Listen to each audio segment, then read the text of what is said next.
Continuing our reading in Ragweed and Poppy by Avi, today is Chapter 8, The Cry for Help. Ragweed stood still. "Please," the cry came again. "I need someone, anyone, to help me."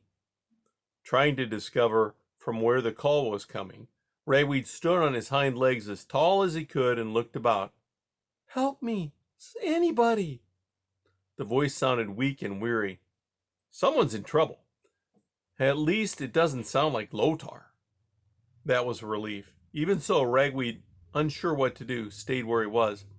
"Please," the cry came again, sounding a little weaker, a little sadder. "Do I want to help anyone else?" Ragweed asked himself. He thought about everything that had happened in Amperville. He thought about helping Lotar. He thought, what if those humans come back? It seemed likely they would. "I don't think I should stay here." As he tried to make up his mind what to do, the call came again, even more mournfully.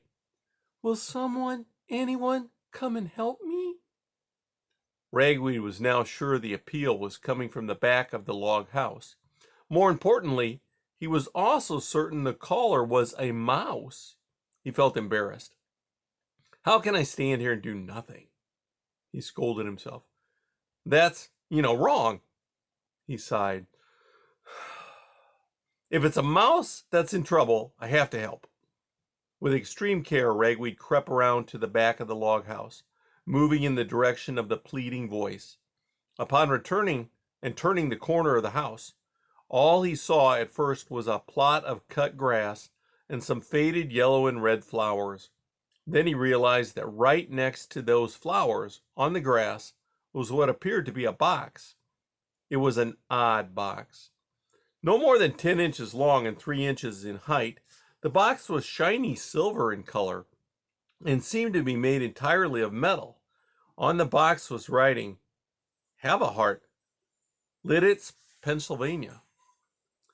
While the thing was surely box-like, it was full on all sides of small square holes through which Ragweed could see inside. It was, he realized, something like a cage. Most important of all was that Ragweed saw inside the box was a mouse. The mouse had a plump, round belly which was white-furred, although the rest of the body fur was orange-brown in color. The ears were large. It did have full whiskers and the nose was small. There were also delicate pink toes and a tail that was longer than Ragweed's. "I do wish someone would come help me," said the mouse from within the box. It was that same tedious, exhausted voice Ragweed had heard before, and seemed to be speaking to no one in particular. "I don't care who it is," called the mouse in the box. "Come and help me." To Ragweed's ears, the request sounded as if the mouse had given up any hope that anyone would come, but felt, all the same, compelled to ask. "Guess I'm the one, who came," thought Ragweed, not pleased by the fact. Though Ragweed was now standing in the open, the mouse in the box didn't appear to see him.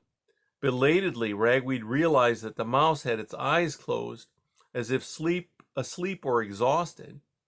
He edged closer and studied the mouse. When he did, he realized he was looking at a deer mouse, such as ones he had seen at Clutch's Music Club in Amperville. Ragweed continued to watch while the deer mouse poked listlessly at the holes on the side of the box, as if trying to get out. But since the holes in the box were small and close together, Ragweed was certain it was impossible to get through them. Then Ragweed also realized that at each end of the box were metal flaps. These flaps were folded down, like shut doors. There were also some metal rods sticking out along the box, but he didn't know what they were for. "Oh well." "Oh well," he said, and drew closer. "A mouse has to do what a mouse has to do. Hey, dude," he called out. "What's happening?" With a start, the deer mouse opened its eyes and peered out through the holes. Those eyes were round, dark, and glistening with tears. "Oh, thank goodness," cried the mouse. "I'm so glad to see you. Will you please help me get out of here? I've been trying for so long, but I can't." "How about getting out the way you got in?" suggested Ragweed. "I wish I could," said the deer mouse, "but the holes are too small and it's shut up tightly at both ends. I'm afraid this is," the voice wobbled with a sob, "a trap." "A trap?" cried Ragweed, only now fully understanding what the metal box was. "And," said the deer mouse, "it's closed up tight." "How'd you get in?" The deer mouse sighed. The furry cheeks even seemed to turn slightly pink. "I hate to admit it, but I wasn't paying attention to where I was going. I mean, well, to tell the truth, The mouse seemed hesitant to speak. "I'm afraid well, I guess, I wandered in here." "Wandered into a trap? How do you manage that?" "Well, you see, before when I came upon it, both ends were wide open. So I walked in. I must have tripped on this metal flap. It must be kind of a switch, because the doors at both ends crashed shut. Most horrifying sound I ever heard. Ghastly. That's when I realized that I'd gone into a trap. And when you get into a trap, it's hard to get out." "You telling me you didn't look where you were going?" My eyes were closed." "Closed?" With an uncomfortable shrug, the deer mouse made a little nod. "This," thought Ragweed, "is a seriously bit-brained mouse." How long you been in there?" he asked. "A whole day and night. There was a piece of something to eat in here, but I ate it a long time ago, which means I'm hungry and thirsty." Ragweed looked around and spied a few seeds on the ground. He gathered some up, went to the trap, and slotted them through one of the square holes. The deer mouse snatched them up and ate rapidly, pausing only to say, "Thank you, you're most kind," and then went back to ravenously eating. Ragweed found a flower with dew on it. He brought it to the side of the trap. Inside, the mouse made a cup with two front paws. Ragweed poured the water in. The trapped mouse lapped it up eagerly. "Thank you again," the deer mouse said, sitting back with evident relief. "There's a human house here," said Ragweed. "That where you live?" "Oh, no, not at all. But I haven't seen any people." "I saw some." The mouse gasped. "You did?" "Afraid so, 3 of them. Big, too."